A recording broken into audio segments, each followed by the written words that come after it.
You're listening to The CEOs on News Talk 770. Brought to you by TriView Capital with your host, Angela Kokott.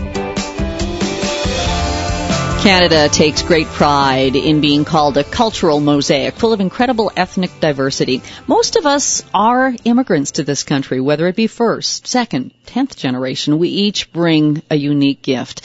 My guest this hour came to Canada from Haifa, Israel in 1998, making a new life for his wife and 3 children. Since then, he has used his strong business skills to turn a Calgary company into a leading commercial real estate firm. I am pleased to welcome the president and director of Barclay Street Real Estate, David Wallach, to the CEOs. Shalom, David. Shalom, Angela.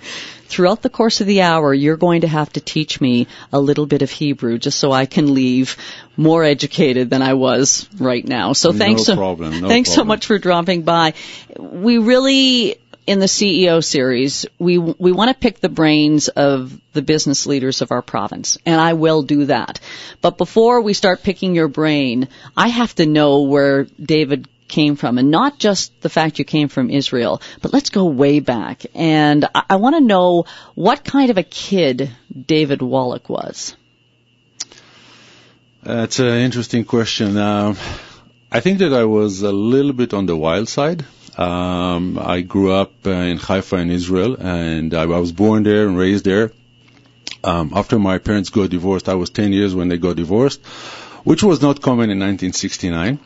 I became a little bit of a wild card. I was living with my dad, and he used to go to work every day, and I had my free time to be outdoors. There wasn't Nintendo or any other computer games, so we had to go and actually play basketball or Crazy play soccer. concept, yes. And I really enjoyed it. I was a social animal, always had a lot of friends, was very involved with the scouts. Everything was way more important than going to school. So I was very busy. Almost every afternoon till, dark, I was very busy. That's not wild to me. That sounds great. Well, when you were saying wild, I thought there might have been some criminal background that we were going to uncover. Not criminal, but some of the stuff we did is considered to be wild. I think you said school was maybe where you made all your social connections. So you did have to go to school just to make all those friends. Yeah, I did. I enjoyed going to school. I didn't enjoy studying, and I did enjoy going to school. I had all my friends there, friends that are still friends with me today. I remember between grade 11 and 12, my father called a family meeting and said, I can't deal with him anymore. I don't care if he drops out of school and finds a job and gets a salary. And I said, guys, leave me alone. I'll bring you the diploma. And that's what I did. At the end of grade 12, I brought them the diploma, and I said, get off my back. Yeah, and that's it. Now, when you talk about calling a family meeting, what siblings were there? Were you an only child with your dad here? No, I have a brother that is 11 years older than me, and he was kind of the conciliary, the consultant of my father of mine, and he was the peacemaker. Every time we had an issue, when you're a teenager, you know better than your dad and better than your mom, and so it was a very interesting time. I did learn a lot from my dad. He was what we call today old school. He's a Holocaust survivor, so everything had an influence on the relationship. Probably I realized today more than ever before what he brought to the table and how much I've learned from him and the way he dealt with me. And was that just because you eventually had to be a father yourself to recognize what your father was doing with you when you say he was old school? And, the Holocaust survivor is obviously a whole other experience as well. I think it's a combination. It's being a father, but also, at a certain point when you start going to work and have to earn your living and you have to support yourself, you realize things that you didn't realize before that were kind of handed to you, whether it's, pocket money or any other thing that you needed at the time. So it's a combination of both. Of course, becoming a father was a major kind of impact on how I saw my dad and my mom treating me and educating me. Were you ever able to tell your dad how much you appreciated and what you learned from him? I think, if I remember right, before I left Israel, we did have a conversation that I did kind of share with him that a lot of the stuff that I realized today, what a bad boy I was, or kind of didn't appreciate at that time, I did tell him, and it made me happy because he passed away, and so we had, I don't know if it's closure, but at least I was able to tell him what I felt going backwards in time. Would that be shalom? Would that be peace? You had some peace in your relationship then? Yeah, it's never shalom with your parents. I mean, shalom is also goodbye. So it's never goodbye with your parents. They're always with you, and that's, you carry them as long as you live. So, Wild Kid loved basketball to the point where actually it became part of your career. Tell me about your love of basketball, playing basketball, and then how it really shaped you. You know, basketball and soccer are two of the biggest games in Israel and in Europe in general. So, and I have always had season tickets, both for the team that I was a big fan, called Maccabi Haifa. And there was a point that we had, a bunch of us had with season tickets, and we were sitting usually behind the guest team bench. Mm-hmm. And we always used to share with them what we think about them. To a point that at one game, they had to call police to stop us. And then someone from Maccabi Haifa management came to me because I was a little bit vocal, and, you know, people would see me when I'm in a room. And they said, why don't you join the management if you're so vocal about this? And I said, you know what, I'm in. And that's how it started. They took a loudmouth fan and put them in management? Yeah. I think part of it is also, you know, a good manager is a lousy basketball player. I was never a good basketball player. I was always knew where the basket was, but I never could kind of put the ball in the basket. So, well, if you love basketball and soccer, what were you better at? I mean, you're saying you weren't a very good Being a fan. Yeah, I was better in being a fan than playing the game. I still play soccer today. I had a game last night. Good stuff. Well, you know, and here's the thing. This is radio, but tomorrow we post this interview, the video portion of it. So you'll actually be able to see David. Now, of course, he looks average when he's sitting down. You're actually 6'5" tall. Correct. So you probably weren't a bad basketball player. You're just being humble?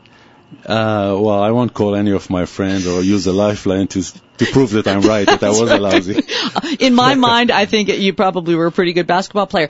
So you're a fan, though, and you're doing some trash talking as a fan.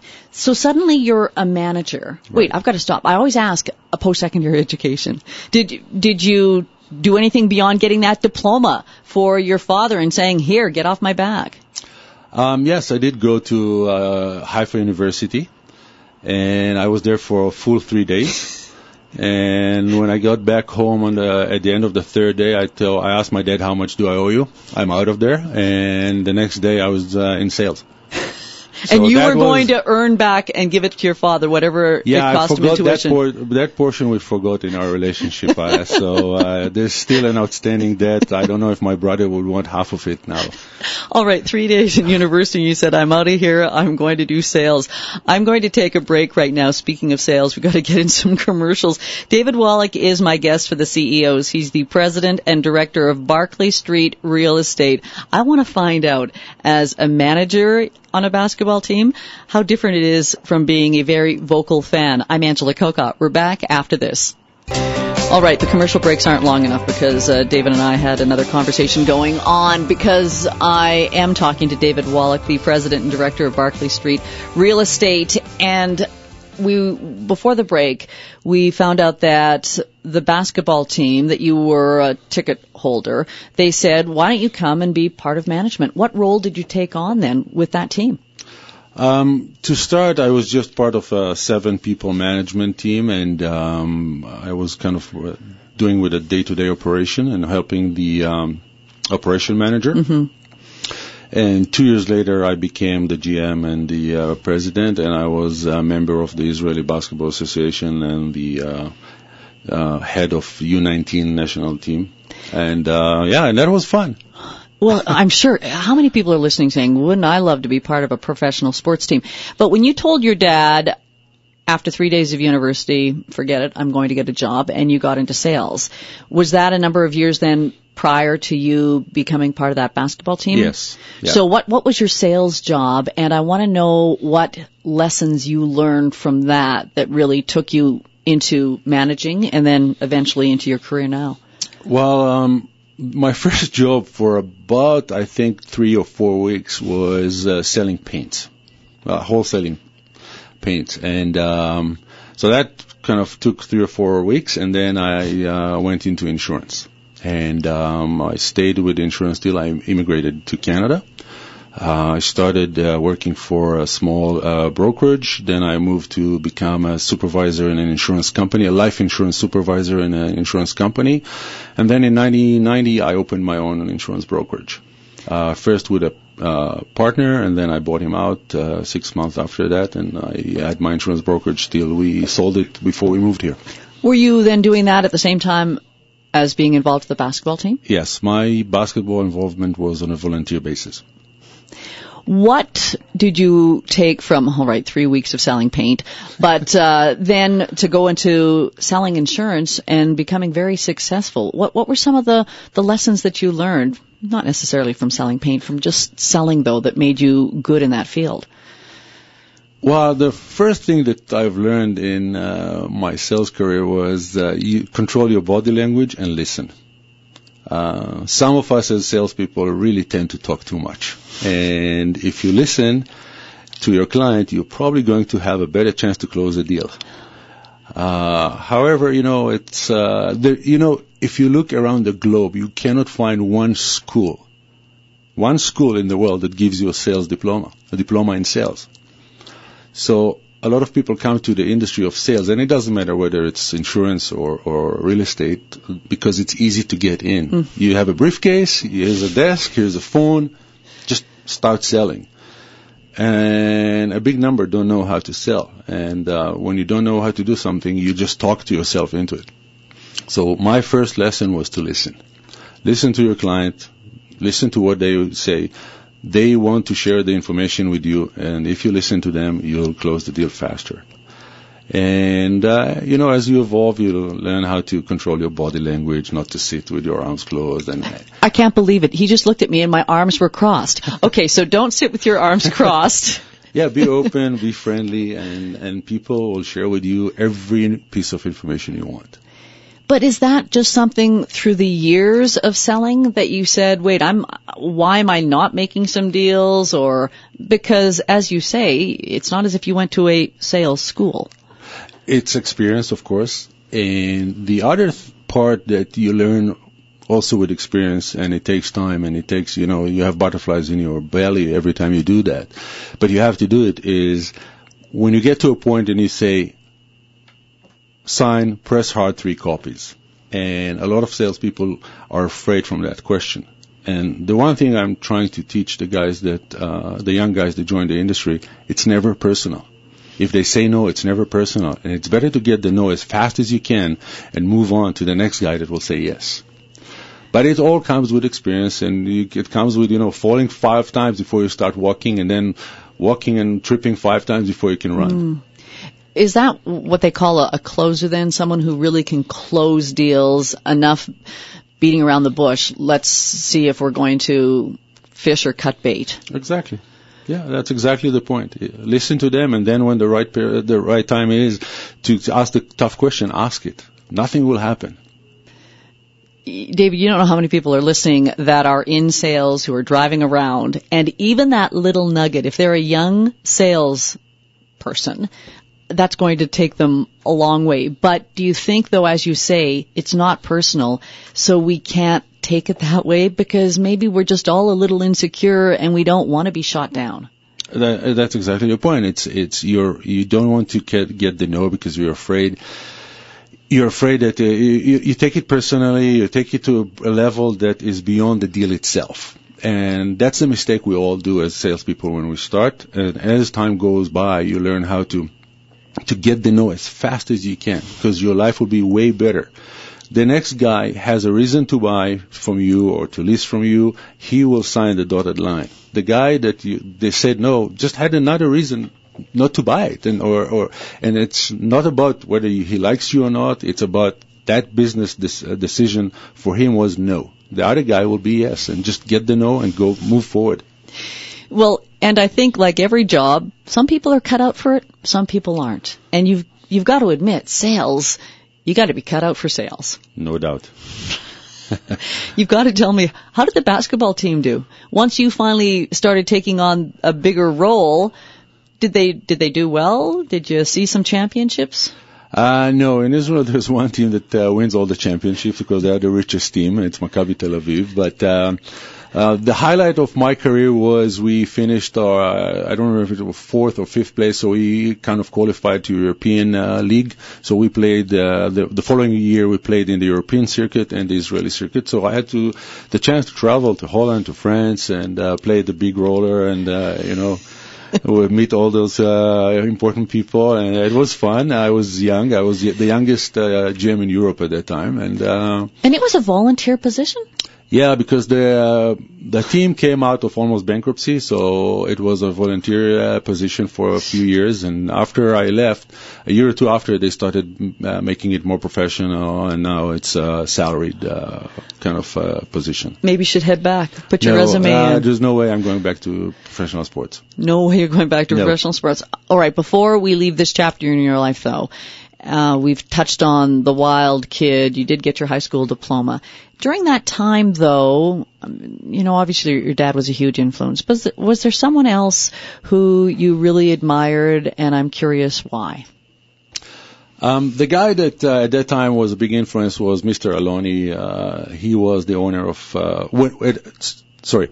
Let me go back. During that time that I was the GM of Maccabi Haifa, we were able to get a private owner to kind of save us from almost bankruptcy and get possession on the team. And Mr. Aloni, that had a marble granite factory in Israel, and at that time it was the biggest in the Middle East. He became the owner, and I had the opportunity to work with him. And he became a big influence, and I was looking at him as kind of a role model or someone that I can learn a lot from. He was an engineer by trade, but a pioneer, an entrepreneur in his brain and heart. Mm-hmm. And he taught me a lot of things, dealing with ADD, that I can't sit still, and we have another 35 minutes. I have to hang in here. there. Yeah. He taught me the power of putting processes in order to make the right decisions. Some of the decisions I made as a GM were big mistakes because I put the emotional and fan side into the decision, and he used to teach me or sit with me and analyze in a different way, being an engineer, and walk me through the way he does it. So we had some arguments. Sometimes I won, sometimes he won, in terms of who he will take as a player. Every time he won and it didn't work out, I was happy. But the truth is that I've learned a lot from him how to analyze stuff before I make the decision. He showed you a process. He showed me how he thinks about things and how he deals with things and how he measures things and things that you never think about as a GM or as a fan. More as a fan or someone that is emotionally attached to the team. So that sounds like great leadership, business qualities that you would admire in that person. Was there someone when you were growing up that you admired for their personality, their true character? That was my uncle. He married my father's sister. He was born in Europe, in Romania, and his whole family was killed in the Holocaust. He was the lone survivor. He came to Israel with nothing and no one. And Israel was established in 1948. So and he came immediately after the establishment of the country. And within a few years, he said, "I'm going to open my business." And my family, I'm the black sheep of the family because I'm the only one who owns a business. Everybody else worked for a salary. and the whole family was against him, and he was called, it was before even I was born, but I heard the stories later. He was called to family meetings and because he wanted to start a business. The tribal meetings of the Jewish families, and he said, sure, yeah, good, and then he went and opened his business. Later on, when I grew up, and he was always happy, always smiling, always telling jokes, great personality. And later on, when he was very successful in his business, and everybody, when my parents or my uncles, they needed to move to a bigger, better house, guess who gave them the loans to move the house? So the uncle. So while I was in high school, I used to go and work at his business just to make a little bit pocket money, more than the average. And it was always with fun, he put his heart into the business, but also in a fun way. So I hope I learned something from him. Wow, and you do have a big smile on your face, if nothing else. I'm sorry about that. That's not a problem at all. David Wallach is my guest for the CEOs today. He is the president and director of Barclay Street Real Estate. And when we come back, I want to find out more. He touched on his uncle, where his whole family was killed in the Holocaust. You mentioned his father as well. I want to find out how that shaped David and his future. I'm Angela Kokott. Back after this. David Wallach is the president and director of Barclay Street Real Estate. He is my guest for the CEOs, and I did say that I was trying to learn a little bit of Hebrew. So in the commercial break, he was trying to give me an easy one. What are you trying to teach me? Hakol beseder? Hakol beseder? Hakol beseder. Everything is under control. Everything is okay. Good. Because I said it almost sounds like copacetic. It's a copacetic, Hakol beseder. All right, let's just continue with what I know what to do, and that's just ask questions and hope you have answers. We were talking about your uncle and what a great influence he was on your life, and the fact that he had lost his whole family in the Holocaust. Your parents were both survivors of the Holocaust. I'm wondering how that shaped the person you are. Did your parents talk a lot about it? Did your uncle talk a lot about it? My uncle didn't talk about it. I don't remember any discussions with him about it. My father used to talk about it a lot, probably because he lost his father, my grandfather, in the Holocaust, in the Arbeitslager, in the work camp. And also because of my father's experience. He was born and raised in Romania, and he was lucky enough to be captured by the Red Army, by the Soviets, and he was expelled as a slave in the Red Army to Siberia, and he lived in Siberia, and he had to survive in Siberia as a slave in the Red Army. But that probably saved his life and his family, because they were all in that work camp rather than the death camp. So that's kind of so he talked about it a lot, about the experiences he had and losing his dad, and what it meant for him to be able to move to Israel. When we hear such tragedies of the Holocaust, the tragic story of the Holocaust, for the Jewish people, it's important to talk about it, learn from it, make sure it doesn't happen again. I'm just wondering, obviously every family deals with it differently, but is it important for your family to make sure you talk a lot about it? It's important for our family. It's important for Israel as a country and for Jews as a nation. And we have a phrase that says, never again. Now we've got to talk about you and your family's decision to leave Israel. December of 1998? December 28, 1998, 23 degrees in Tel Aviv. First flight to London, and then from London to Calgary the same day. We arrived, it was minus 18. Your children at the time, there's three of them, 21 months, 7, 11 years old. Dad, Mom, why are we doing this? No, for them it was, wow, snow. Oh, great. It's fun. They were really happy doing shoveling for the first 2 months. And then that sort of disappeared so fast. Why Calgary? Tell me the decision that led to you leaving your homeland. We made a conscious decision to immigrate. And when we decided, our decision was Canada only. And so we started doing a lot of research. And we called two people that we knew, two Canadians that we knew from Israel that came to Israel as tourist volunteers, and one lives in Toronto, one lives in Surrey, BC, and both said Calgary is the place you want to be. Now, we didn't want to go to Toronto or Montreal. We don't like the huge cities. So I came here in September of '97 for 10 days. I met some business brokers. I met the immigration officer for the province of Alberta, and I did a lot of research here while I was here. And I remember I called my wife after 4 or 5 days from the phone booth outside 7-Eleven on 39 on McLeod. And I said, honey, this is where we want to live. It's a big village that is growing into a city, and they don't know it yet. I remember those words are in our family forever. Is that 7-Eleven still there on McLeod? Yes. You think about that often. So your wife was just as excited for this new chapter in your life? Yes.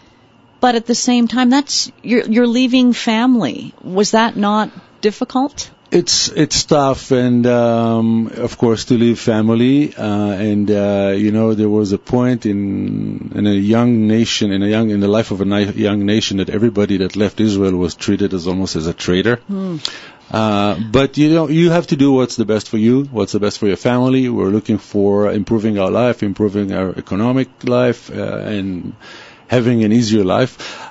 A few years ago, I made a real estate presentation in Las Vegas in a real estate conference, and I started by saying, my accent is not from Quebec. I was born in Israel, and I was waiting for questions about real estate. And the first question is, so why did you move to Canada? So I said, the first thing that came to my mind, I wasn't prepared, was, my wife and I decided that we would rather watch CNN than be on CNN. So that's also part of the decision. Of course, at the time that you were leaving, Israel, give me an idea of what you were leaving in '98.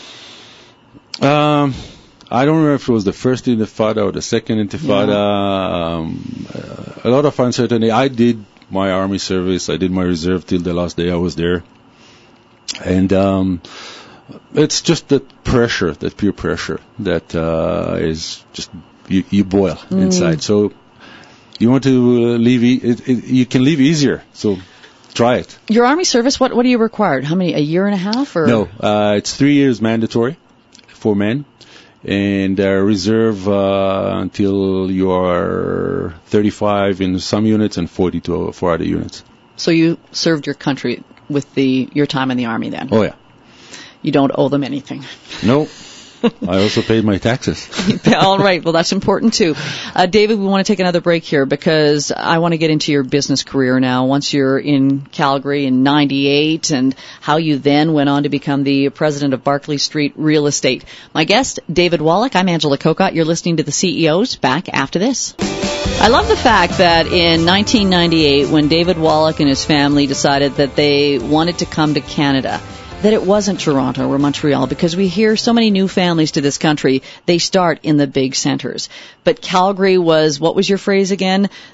A little village that doesn't really know. That they're growing into a city. A big city, a very big city. So that's 1998. And you'd been the successful insurance broker in Israel. What was the job that you did in Calgary when you came here? First thing that happened, like every government, the Canadian government lost my medical exam, so I had to do all the medical exams again and send them back to Israel before I got my license to work here, my status as landed immigrant. That gave me time to travel through the city, and at that time I kind of noticed that I didn't want to go back to insurance, and I noticed that real estate is starting to boom.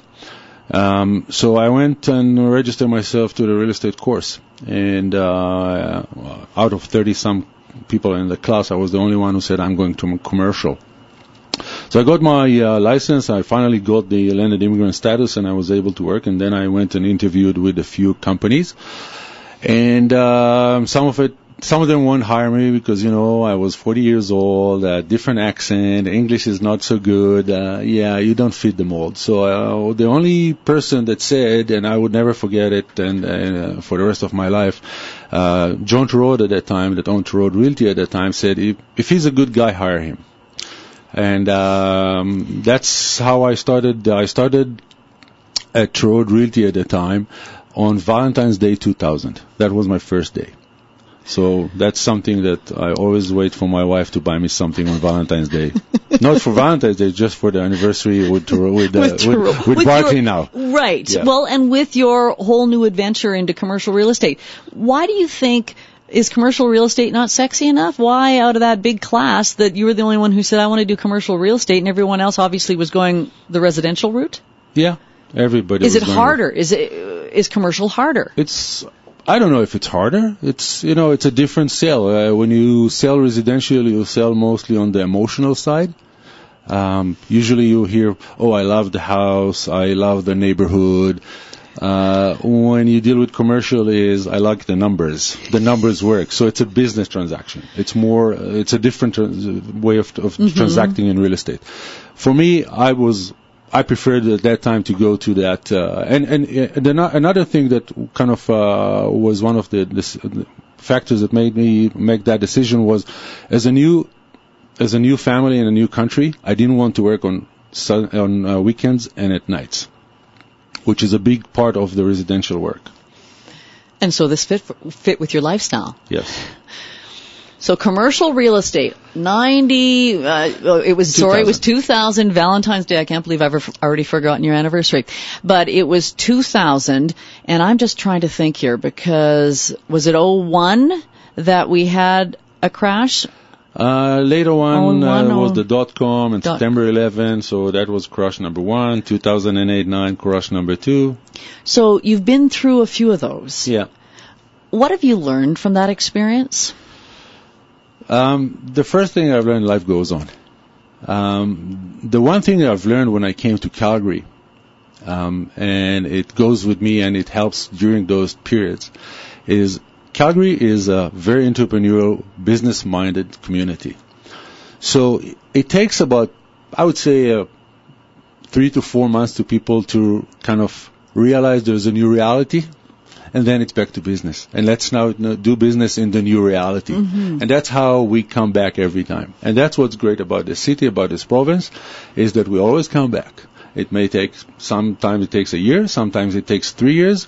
If you remember the 2001, 2002, the .com crash and following that, I think in 05 we started kind of skyrocketing. That was the hockey stick going up. Right. But we started doing deals in 03 and in 04.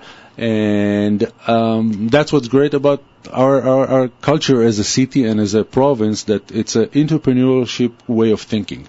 So I see that today the same kind of, we're now in a waiting pattern. Everybody is sitting on the sideline, but our nature as a province, we all have ADD. We want to do business. We got to get going. Yeah, we got to get going. Exactly. Yeah. So I see that, and as harsh as it may sound to some people, but every downturn creates opportunities for someone. Mm-hmm. Right. And someone has to sell, someone has to buy, someone can lease now in better rates, someone has to fill up space. If I look from our perspective as commercial real estate. Is sort of the lesson there is we've just got to get used to a new normal. We adapt to a new normal. When I immigrated to Canada, oil was at below $11 a barrel.